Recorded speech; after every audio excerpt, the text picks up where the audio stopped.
بسم اللہ الرحمن الرحیم۔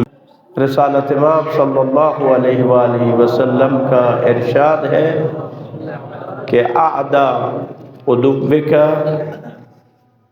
کہ تمہارا سب سے بڑا دشمن تمہارا نفس ہے جو تمہارے دو پہلوؤں کے درمیان موجود ہے۔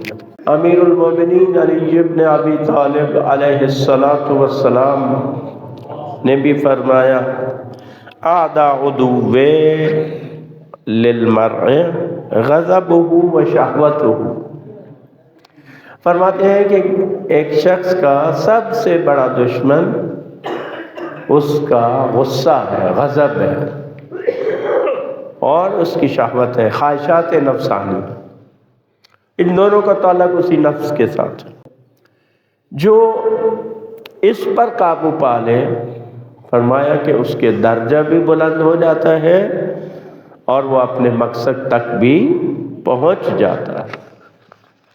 اب یہ جو ہم نفس کی بات کرتے ہیں کہ نفس انسان کا سب سے بڑا دشمن ہے، کون سا نفس انسان کا سب سے بڑا دشمن ہے؟ جبکہ نفس کی قرآن مجید نے 3 کیٹیگری بیان کی گئی، اور ان میں سے نفس امارہ جو برائی کا حکم دینے والا ہے، مسلسل انسان کو ہر وقت برائی کی طرف ابھارتا ہے، بدی کی طرف ابھارتا ہے، وہ ہمارا سب سے بڑا دشمن ہے اور اس کا ہم نے مقابلہ کرنا۔ اب ان کا مقابلہ کیسے کیا جائے؟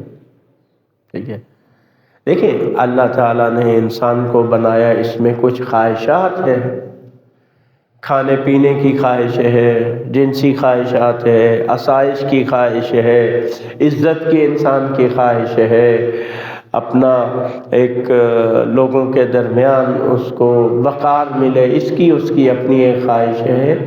تو یہ بہت ساری نفسانی خواہشات ہیں۔ تو ان خواہشات جو فطری ہیں،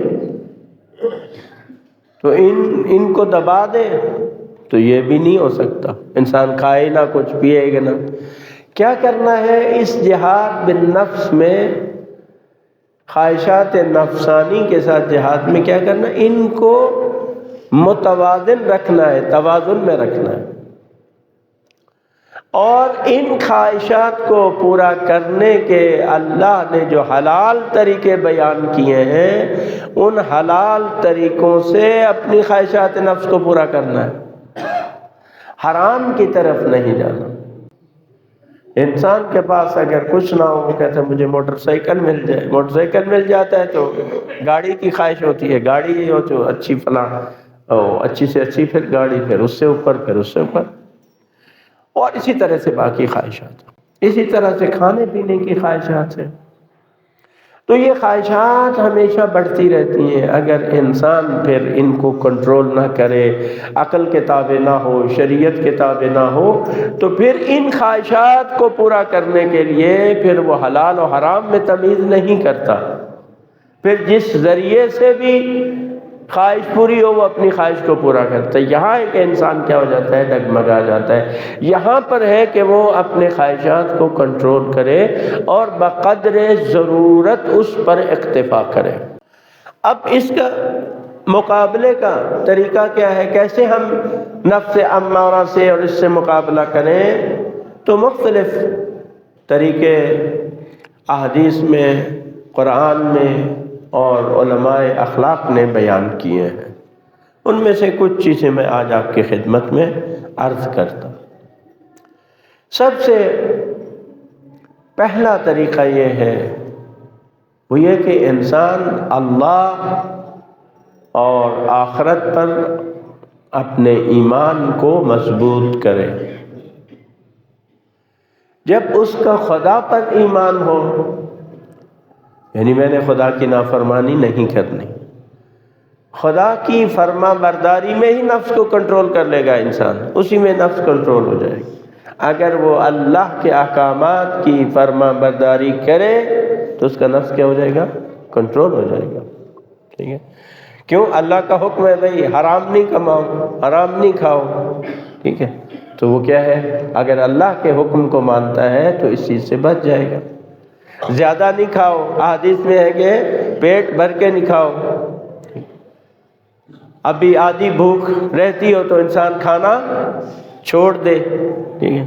تو اب اس پہ ہوگا تو وہ جو زیادہ کھانے کی خواہش ہے مختلف، اس پہ کیا ہو جائے گا؟ اس کو کنٹرول حاصل۔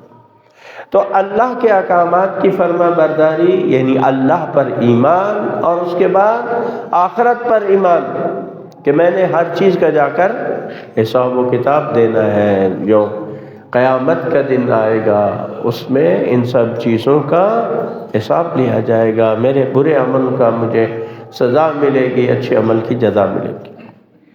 دوسرا جو طریقہ یعنی دوسرا عمل جس سے انسان اس کو کنٹرول کر سکتا ہے، نفس امارہ کے خلاف جہاد میں کامیاب ہو سکتا ہے، وہ ہے تفکر، غور و فکر کرنا۔ یہ غور و فکر کرنا عبادت ہے، صرف عبادت نہیں، حدیث میں ہے کہ تفکر ساعۃ افضل من 70 عبادت 70 سنہ، التفکر افضل من عبادت 70 سنہ، کہ یہ تفکر غور و فکر کرنا یہ 70 سال کی عبادت سے افضل، ایک لمحے کی فکر۔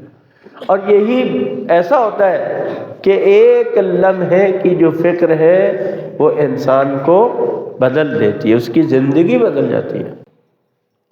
حضرت حر نے غور و فکر کیا تو جس کے نتیجے میں وہ نجات تک پہنچ گیا۔